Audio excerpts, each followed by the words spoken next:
तो लू का मार सवेरे 6 बजे से लेके शाम 6 बजे।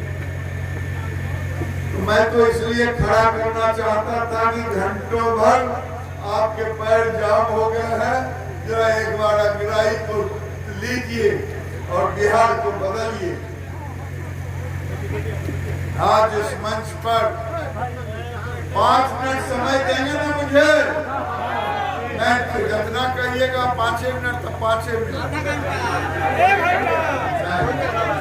ये तो अन्याय होगा। हम अपनी बहन को देख के रहा हूँ, एक सौगात उनके लिए लेके आया हूँ, लेकिन मैं देख रहा हूँ कि बहुत देर से बैठे, इसलिए मैं 5 मिनट आपका समय लूंगा और 5 मिनट में मैं अपनी बात पूरी करूंगा। इधर गौरव का भी नाश होगा, इधर राम का भी नाश होगा। ये 5 मिनट। आज कौरव और रावण का नाश होगा 5 मिनट में ही, क्योंकि कृष्ण ने जब अंतिम देखा तो 5 मिनट में ही उसका नाश हुआ। और जब रावण का नाश हुआ वो भी 5 ही मिनट में हुआ।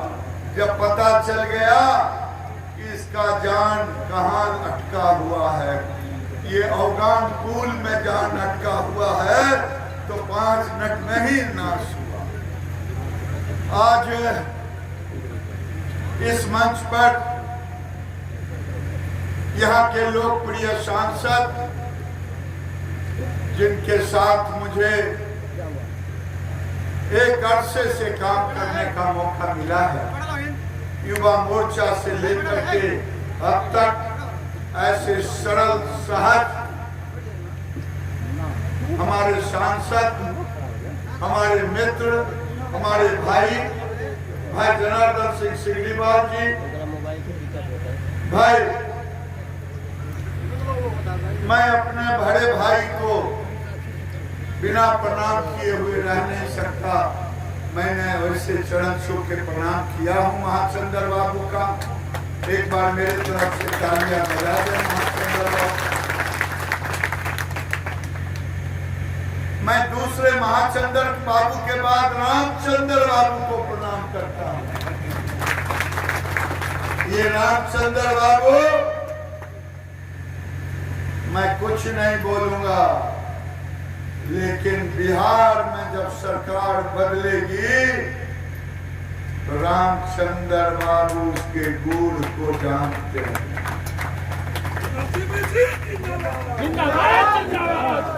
भाई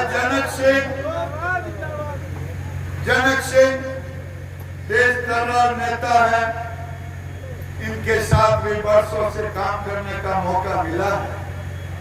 ज्ञान सम्मान जी ज्ञान भी है, जो मैंने देखा एक परिवार से भारत की सारी योजनाओं पर चर्चा की।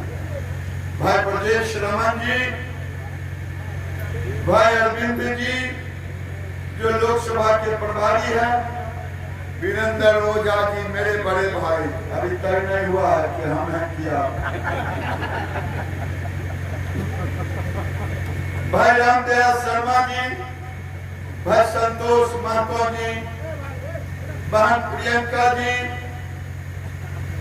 श्रीमती मंजुषा ओझा जी, मेरे पुराने मित्र भाई सुदामा तिवारी जी, ब्रजमोहन सिंह, संचालक भले ही हों लेकिन एक युवा काल से इन्हें देखने का मौका मिला। उमेश तिवारी जी, अजीत सिंह जी, मनोज पांडे जी, गुड्डू चौधरी जी, विवेक सिंह जी, भाई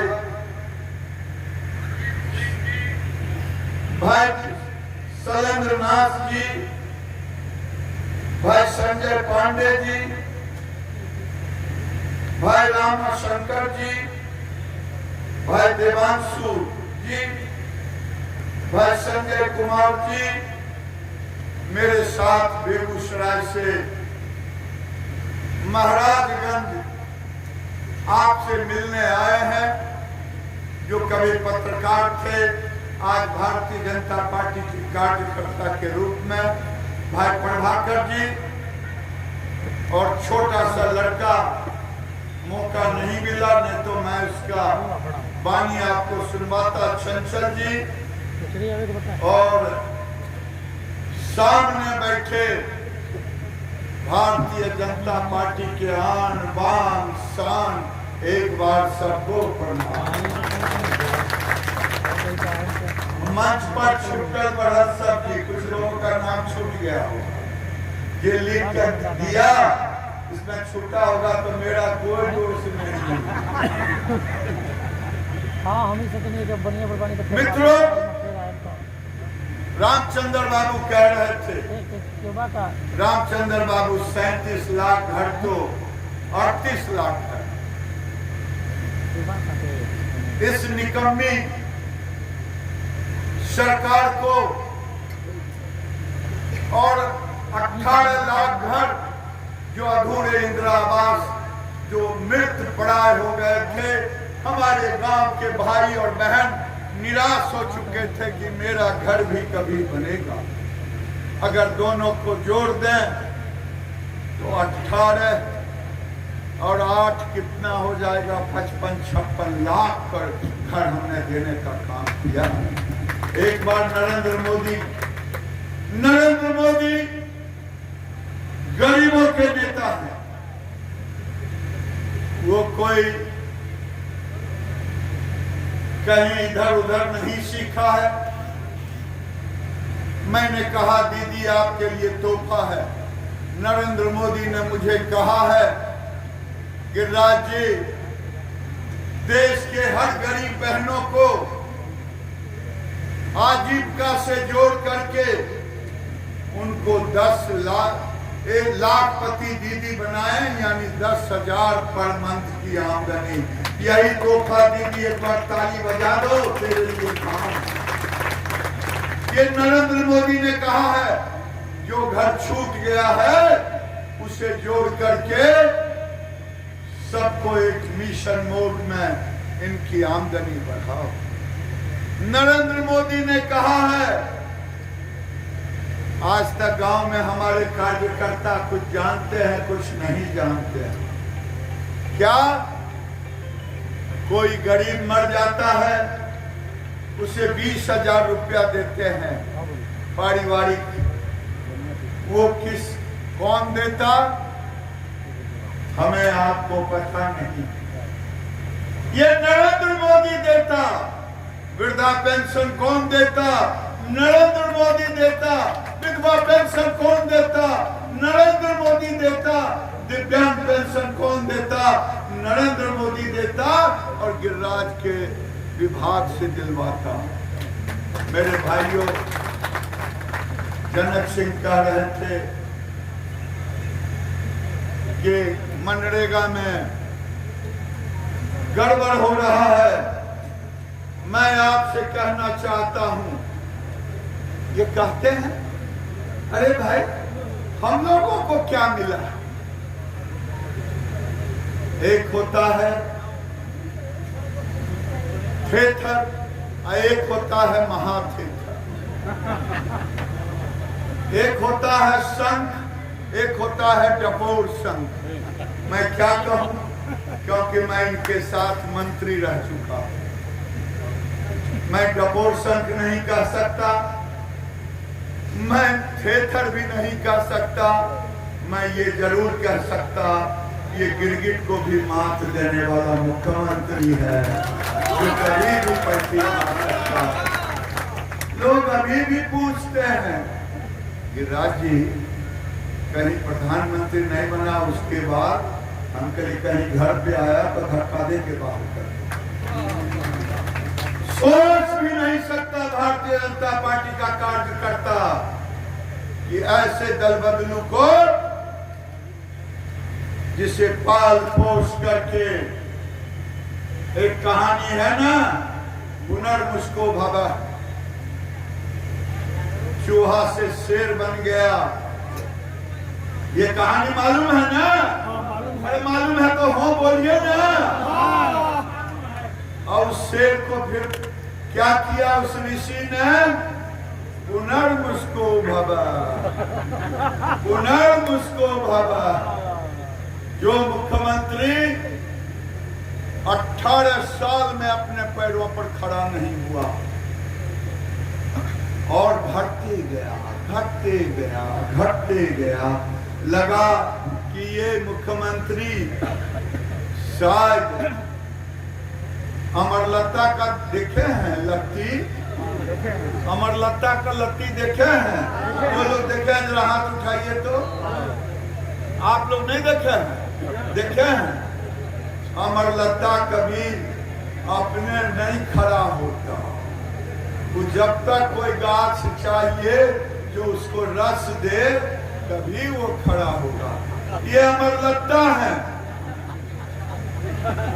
96 में भागे, आगे भागते भागते हम मुंगेरी लाल के हसीन सपने देख रहे हैं। मनरेगा में जिस कांग्रेस के पल्लू में गए हैं नीतीश कुमार, 9 साल में इन्हें केवल केवल केवल केवल 9,500 करोड़ मिला था और मोदी जी ने 9 साल में 32,000 करोड़ दिया। ये ठीक ही कह रहे थे रामचंद्र बाबू। इनकी बत्ती गुल हो जाए गांव में अगर मनरेगा का पैसा, ग्रामीण विकास का पैसा। और यहाँ कोई मुखिया होंगे तो जरा हाथ उठाना भाई। नहीं है? है जो है मत उठाइए हाथ। लेकिन मैं आपको कहता हूं डरने की कोई बात नहीं है।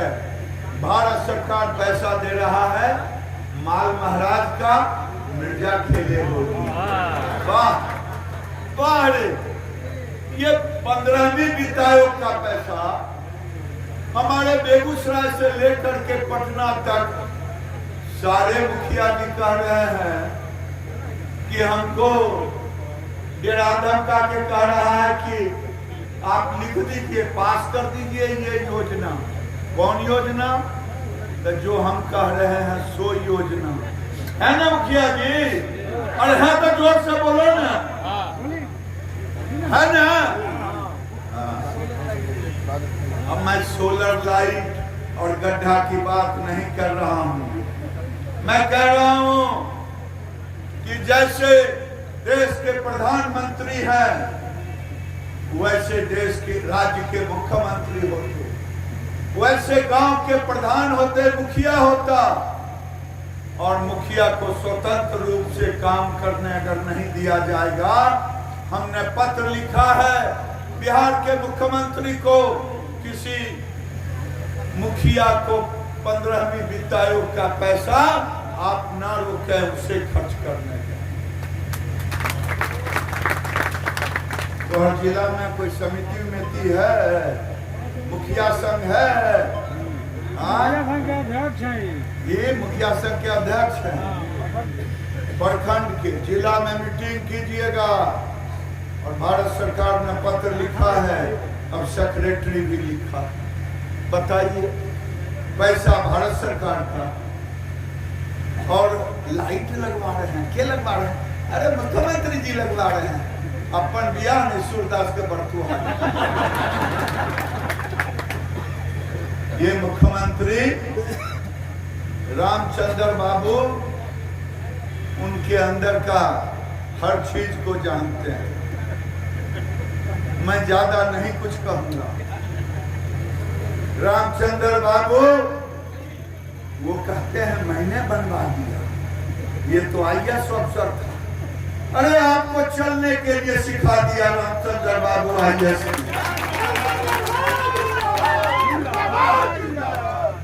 और रामचंद्र बाबू ने आपको इतना ही तो कहा कि कहां आप पार्टी छोड़ रहे हैं, कहां प्रधानमंत्री बनिएगा। 2024 में प्रधानमंत्री का पद खाली है नरेंद्र मोदी के सिवा? है खाली? है खाली, नो वैकेंसी। अब ये रम खुदैया बनेंगे, कह दिए हैं कि हम तुमको मुख्यमंत्री दे देंगे 25। और वो कह रहा है 24 में आपको गर्दनियां दे करके भेजूंगा घूमने के लिए, और घूमिए, बहुत होगा तो राज्यसभा का एगो टिकट दे देंगे, सेंट्रल हॉल में बैठे रहिएगा। ये रमखुदैया होंगे, रमखुदैया। रमखुदैया को जानते हैं? मैं आपको कहानी बताता हूं, जानते तो आप भी हैं, लेकिन आप हमारे मुंह से सुनना चाहते हैं। एगो था गड्ढा पार करना, नाला, बड़ा नाला। एगो कहा या खुदा कहकर तड़प गया। दूसरा कहा बोलो बजरंगबली की, तड़प गया। तीसरा कहा या खुदा, वो तड़प गया। चौथा कहा कि क्यों नहीं हम खुदा को भी ले लें और राम को भी। जब तक सोचते रहा बीच में, तो ये बीच में अटकने वाले हैं। ये रमखुदैया है, न इनके पास नीति है न नीयत है। ऐसा मुख्यमंत्री पूरे देश में नहीं होगा जो 18 साल मुख्यमंत्री रहने के बाद 110 सीटों से घट करके 43 सीट पर। अभी हमारे मित्र कह रहे हैं कि 40,000 से 240 पर आए। अगर कोई कहता कि 2014 में 40 थे और 19 में 14 पर आ गए, तब आश्चर्य होता ना। लेकिन 2,40,000 के आइए 110 से घट करके 110 न था रामचंद्र जवाब 115 से घट करके कितने पर आए? 43। 143 नहीं ना, 143 नहीं ना। ये 19 साल 18 साल मुख्यमंत्री रहने वाले के लिए चुल्लू भर पानी में डूब जाने के बराबर। मेरे भाइयों, ये आपके लिए अग्नि की परीक्षा है। अग्नि की परीक्षा ये है कि इस बार आपके प्रधानमंत्री ने जो काम किया है, पूरी दुनिया में आपके परिवार का जो नाम रोशन किया है, काम और नाम के बल पर इस बार ठीक ही कहा। जैसे हम 40 में 39 लिए थे, फिर हम 40 के 39 पर 40 पर गए। और ध्यान रखना, मैं गोलू भगवान को देख रहा था। गोलू भगवान पत्रकार कहाँ नहीं है? मैंने देखा भारत की पहचान सनातन के बगैर अधूरा है कि नहीं अधूरा है? अधूरा है कि नहीं अधूरा है? तो बोलिए जय श्री राम। और जाइए, पन्ना प्रमुख बनने में कोई संकोच मत कीजिए, और फिर एक एक वोट निकालिए। घड़ी 7 से ऊपर हो गया। बहुत बहुत धन्यवाद।